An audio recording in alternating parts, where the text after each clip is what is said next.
السلام علیکم۔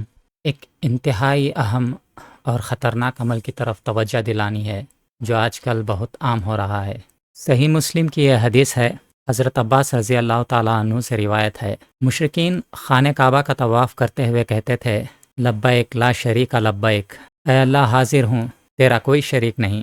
لیکن پھر آگے وہ یہ بھی کہتے، سوائے ایک شریک کے جو تیرا ہے، تو اس کا مالک ہے، وہ مالک نہیں۔ آج کل یہ طبقہ بالکل اسی طرح کے الفاظ ادا کرتا ہے۔ وہ کہتے ہیں، میں تو مالک ہی کہوں گا کہ ہو مالک کے حبیب۔ غور کریں، یہ وہی خطرناک اضافہ ہے جو مشرکین کیا کرتے تھے۔ پہلے توحید کا دعویٰ، پھر کسی اور کو اللہ کے ساتھ شریک کرنا، اللہ کی توحید میں کسی کو شامل کرنا، چاہے وہ محبت کی وجہ سے کیوں نہ ہو یا محبت کے نام پر ہی کیوں نہ ہو، ناقابل معافی گناہ ہے۔ اللہ کا درجہ اور اس کے حبیب صلی اللہ علیہ وسلم کا درجہ الگ ہے۔ ہمیں اپنی دعاؤں، مناجات اور الفاظ میں انتہائی محتاط رہنا ہے۔ اللہ تعالی ہمیں اپنی توحید خاص کرنے کی توفیق عطا کرے، ہمارے الفاظ اور اعمال ہر طرح کے شرک سے پاک ہوں، آمین۔ میں اس ویڈیو کا اختتام اس آیت سے کروں گا۔ اللہ تعالیٰ فرماتا ہے، بے شک اللہ اس بات کو معاف نہیں کرتا کہ اس کے ساتھ شرک کیا جائے، اور اس کے سوا دوسرے گناہوں کو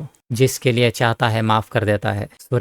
سورہ نساء کی آیت 48۔ کیا آپ نے غور کیا کہ جو پہلے کے مشرکین تھے ان میں اور آج کل کے جو مسلمان ہیں ان میں کیا فرق ہے؟ مشرکین اعتراف کرتے تھے شرک کا، مطلب وہ کہتے تھے کہ تیرا شریک ہے، لیکن یہ بھی کہتے تھے کہ تو مالک ہے، وہ مالک نہیں۔ اور آج کے مسلمان شرک کا تو انکار کرتے ہیں، ان کے سارے اعمال، ان کے عقائد شرک سے آلودہ ہیں، لیکن انکار کرتے ہیں کہ یہ شرک نہیں ہے۔